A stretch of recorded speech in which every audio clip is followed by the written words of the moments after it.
Good afternoon, everyone. It's allergies, I swear. It is my pleasure to be with all of you today, virtually or in person. It's been quite a year, and we have so many things to celebrate and some challenges ahead. One of them was we were able to basically double our staff this summer by hiring interns and an education coordinator to help with the many programs that we had. So if you had an opportunity to meet these wonderful, talented folks, I hope you talk to them and learn from them. We also have a fall intern with us today. Bella, thank you so much for everything you do. As you know, we're a very small and nimble staff, and we can't do it without these wonderful seasonal staff to help us fulfill our programming. Another wonderful accomplishment we had this year, as you walked into the Ed building, you might have noticed one of the new signs. We received a grant from Virginia Humanities to put interpretive signage near the cemetery, farmhouse, and barn. And then the Charlottesville Garden Club was very generous and paying for a new pollinator sign, which it was so desperately in need of. So if you haven't seen these new signs, please check them out, because as you know, interpreters and docents, we can't be here all the time when the doors are open, and this is really working. I was here yesterday for a program, and it was great to see people stopping and reading what was going on, and then walking to the barn or the cemetery or the farmhouse or the pollinator garden. So thank you all, and thank you to our wonderful donors for that. And thank you to a wonderful person. I didn't know she'd be here today, but we can give her a special shout out to Diana Foster.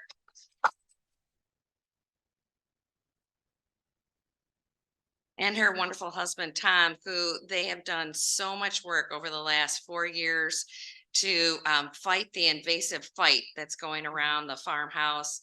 This is a picture she shared with me. If any of you remember, it was at one point 7 feet tall, the Japanese knotweed on the side of that stone wall.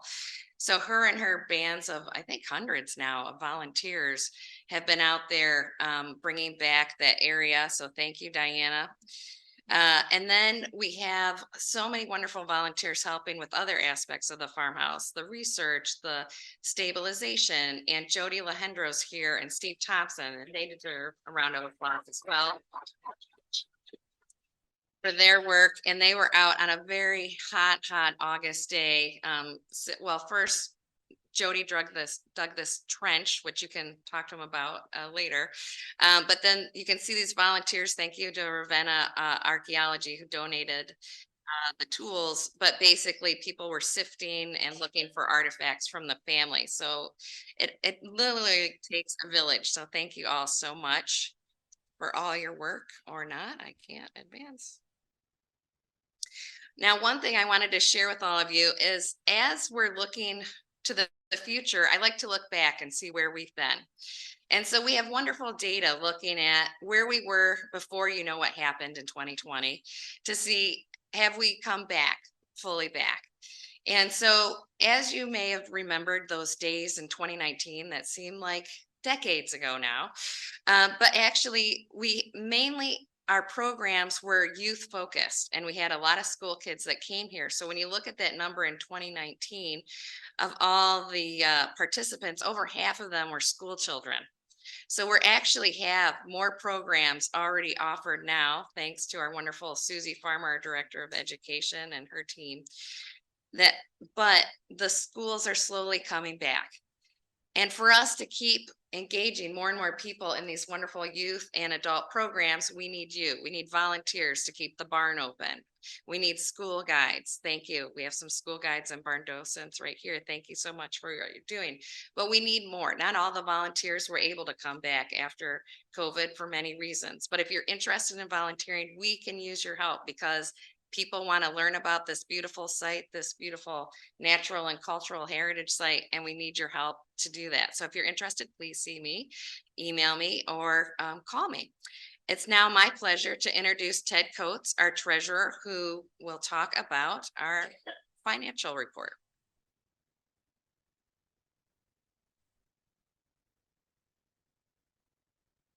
Hello, everyone. I'm always the fun person at any of these meetings. Most people don't really want to talk about this side, but I'm going to talk about three things that you should know if you're a member of the foundation, and especially if you're on the board of the foundation. And those three things are: where does our money come from? Where does our money go? And what do we do with the money we have? So I'm going to have 4 slides. I'm going to go over them quickly, but we can come back to them. I'd ask that you hold your questions till the end. I'm sure there's going to be lots of questions. They're usually none, but I like questions, by the way. But if you hold them till the end, we can jump back to any slide here. So this first slide is, where does our money come from? And this is a 1-year period beginning July 1st, 2022 and ending June 30th, 2023. And as you can see, the lion's share of our money comes from donations. And that makes us like pretty much any other charity in the country. Most of the charitable income in the US comes from individual donations. And so we're not that different from other organizations. Our second thing, the yellow, is grants. And grants is 16% of our income. Now you often hear, boy, there's all this grant money out there. Why don't we go get some of it? And that's great. However, there are 2 things you need to know about grants. Is first, they're incredibly time intensive for our small staff, and they're not assured of guaranteed of success. In fact, most grant writing, the success rate is well below 50%. Sue has done much better at that because she's really targeted grants, but it just takes a lot of her very scarce time. The third category, large category there, is the red, and that's investment, we call investment draw. Now I have to tell you that that is technically not really income. It is how much we take away from our reserve funds to fund our operation. Now we have set a policy that's a standard policy that basically says we're going to take 4% of the total value averaged out over the last 4 years. So that if you take 4%, and those of you like me who are retired or close to retiring, you have your money, and the perfect formula is to only take 4% or less so that your funds will not run out as you get older. And so that's what our policy is based on. I have to tell you, sometimes we exceed that 4%. So our next slide, where does the money go? And this is the same period as the previous slide. And again, you have one area that dwarfs all the other areas, and that is payroll. And again, we are like most other organizations. The biggest driver of costs in almost any organization is personnel. And so we're not unusual. But in this case, one of the second biggest drivers is what's called occupancy costs. And that's mortgages, rents, building maintenance, building insurance, utilities. Well, we don't own these buildings, so we don't have those costs. So it makes payroll look even bigger by comparison. But I will tell you, we run this operation on a shoestring. And that is something, as Sue said, we have a tremendous number of volunteers, but we also have an incredible staff who does an amazing amount of work. So you're all wondering, how does this compare with previous years? Well, I have a chart for you. Okay. The column on the left is the year we've been talking about, and the column on the right is the same year, the previous year, starting July 1st, 2021 and ending June 30th, 2022. And the first thing to note is donations are up 28%. You can't quite see that because of my picture there, but they're up 28%, which is great. Unfortunately, in the same time period, payroll expenses were up 40%. So what that was due to is what Sue described. We've had summer interns, but we've also had we gave the staff an overdue and well-deserved raise, and we also increased our education director from part-time to full-time. Now, one other thing you might note in this is that under investment draw, in the previous year, we exceeded that.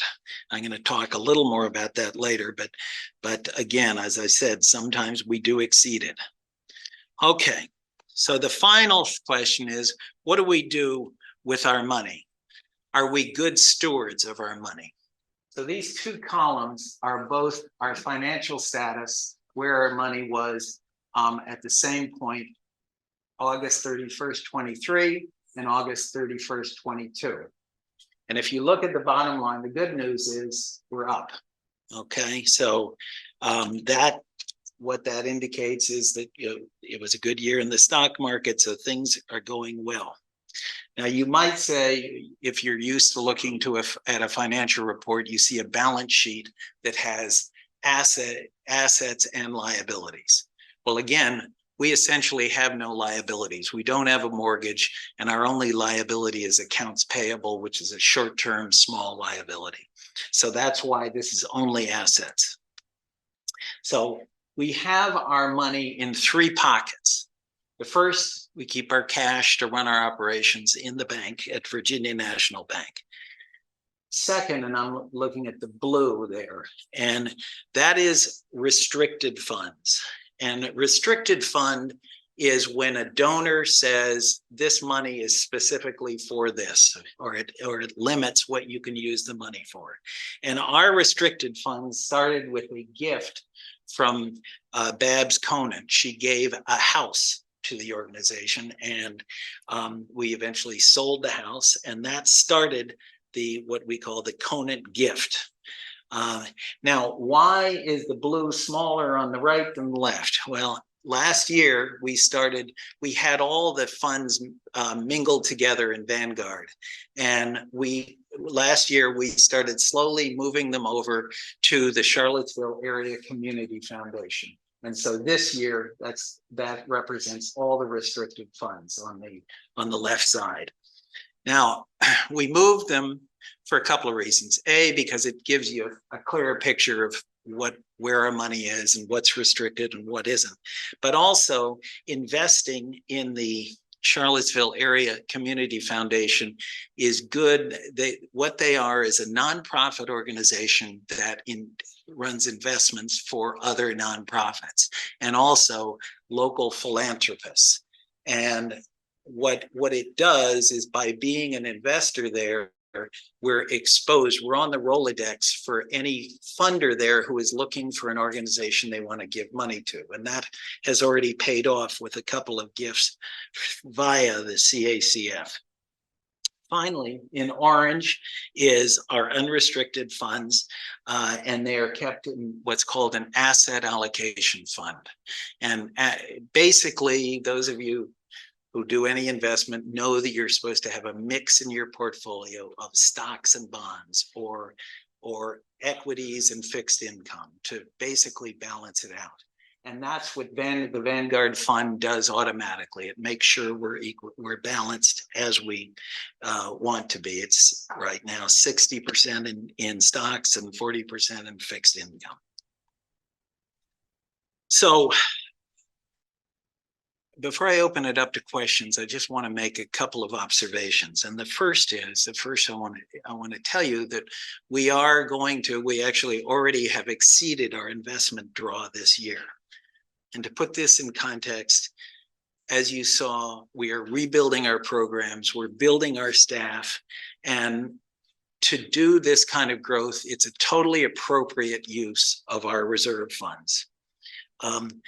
However, we don't want to do it forever. And the idea is, when the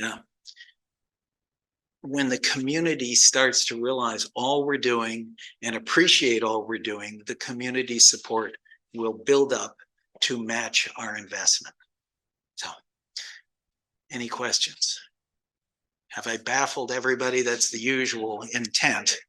So, well, one other thing I'll point out is we have in our reserves over three times our budget. So we could not raise not a nickel for the next 3 years and we wouldn't go broke. We're not going to do that.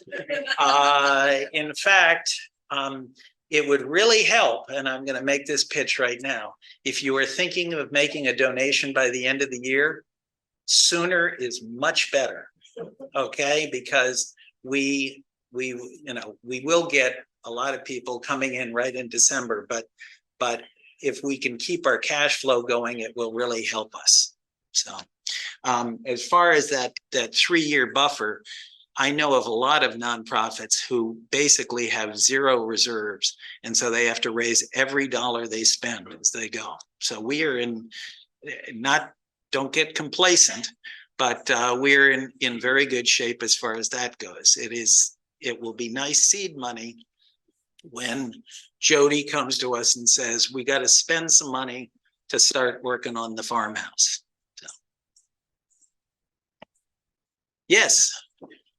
It was extraordinarily clear. Thank you. Well, thank you. Thank you. You always get kind of lonely as treasurer because nobody ever asks the question.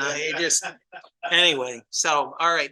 And I will just make this pitch again. I really like to be asked questions at any time, not just in a meeting, because it keeps me on my toes. I present something and I've looked at it so much that it looks fine. And somebody says, is that what you meant to say? And I look, oh, geez, that's wrong. So if you want to contact me,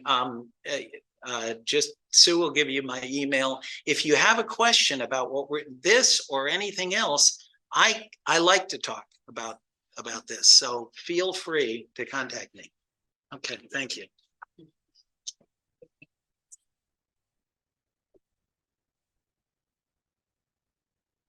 Thank you, Ted. That was wonderful.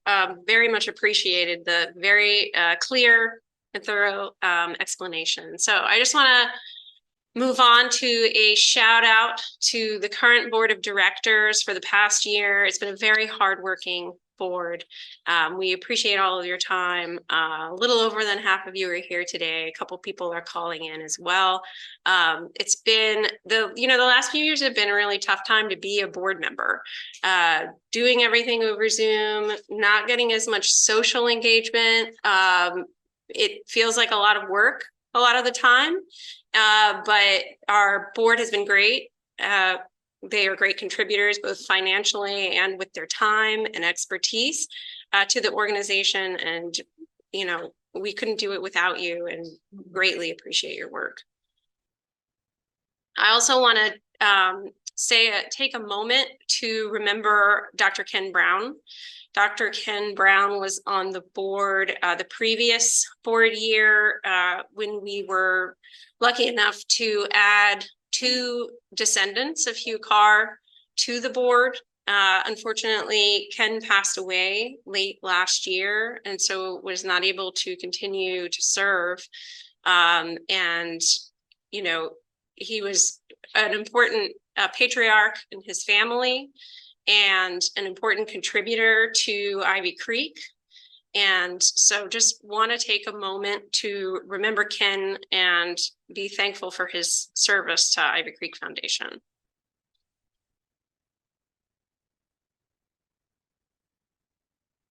And I would also like to thank Cecil Banks. Cecil might be on the phone right now, or maybe he can't hear me talk about him. Cecil is a good friend. I've worked with him for years at the University of Virginia and was honored to serve with him on the board of Ivy Creek Foundation for the past 3 years. Cecil is rolling off. He will continue to serve on the development committee, but just a couple of words about slide. Nope, sorry, jumped ahead.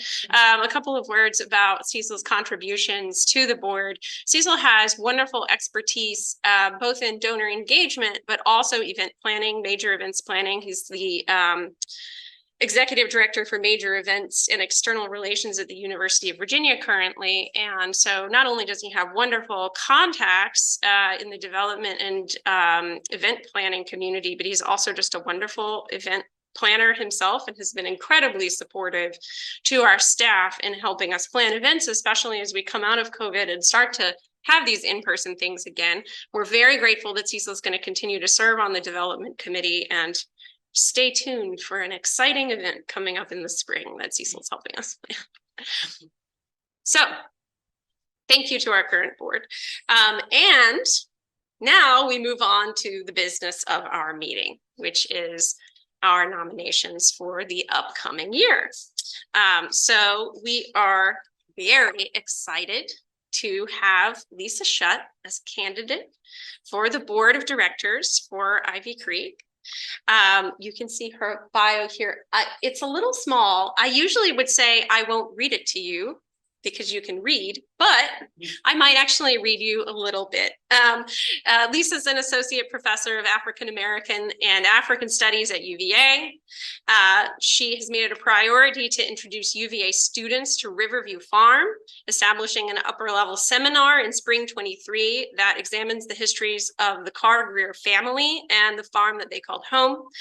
A lifetime 4-H'er and now a 4-H leader, Shutt became interested in Ivy Creek Foundation when she first encountered the site's spectacular barn and learned that Conley Greer was Albemarle County's first African-American agricultural agent, and that Mary Carr Greer and Conley Greer were involved in sponsoring 4-H for Black youth. So it's wonderful. Lisa comes to us with a very well-rounded background that will support a lot of different initiatives here at Ivy Creek Natural Area and Historic Riverview Farm. And so we're very pleased to be able to nominate her to the board.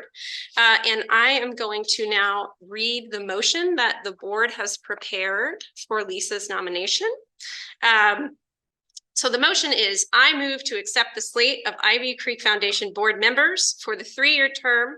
Oh, I forgot to mention before I do this, because you're going to get confused. In addition to nominating Lisa to the board, we are also renewing terms for Dr. Stanley Woodfolk. Dr. Woodfolk has been on the board for 3 years and has agreed to continue with us for another 3, and for Scott Carr, who has also been on the board for 3 years and agreed to continue to serve with us. So the motion is to nominate Lisa and renew terms for Scott and Dr. Woodfolk. So I'll start over. I move to accept the slate of Ivy Creek Foundation board members for the 3-year term of October 2023 through October 2026, including the renewal of terms for Scott Carr and Dr. Stanley Woodfolk and the addition of Lisa Shutt. Do we have a motion? Thank you. Caitlin moves. And do we have a second? Scott Carr seconds. All right, I will call for a vote by show of hands of board members. All right, do we have any opposition? None. Let the record show the motion carried unanimous.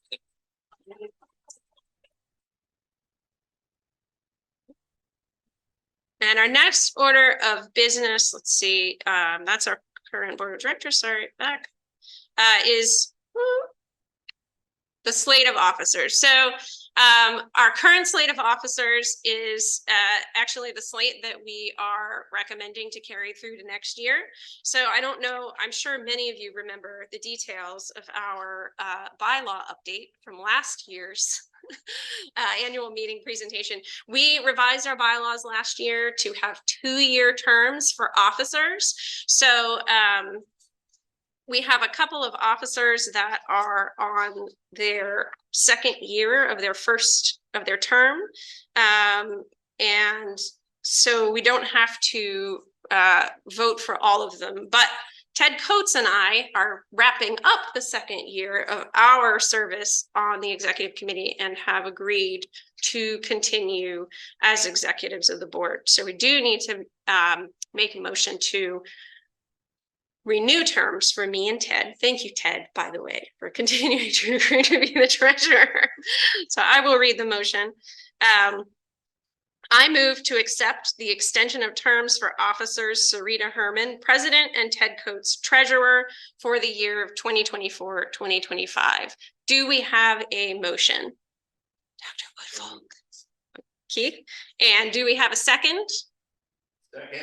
Thank you. All right. So the motion carries, or I'm sorry, no, we have to vote. I'm not used to these in-person meetings. Board members, can we have a show of hands?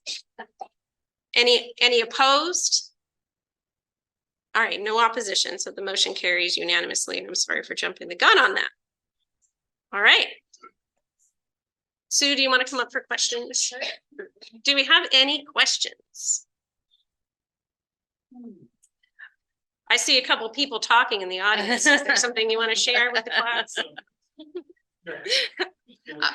We'll take a couple minute break. Susie, we'll pause the recording and we're gonna stop sharing here and we're gonna pause the recording for just a second and then we'll come right back and start the Ivy talk.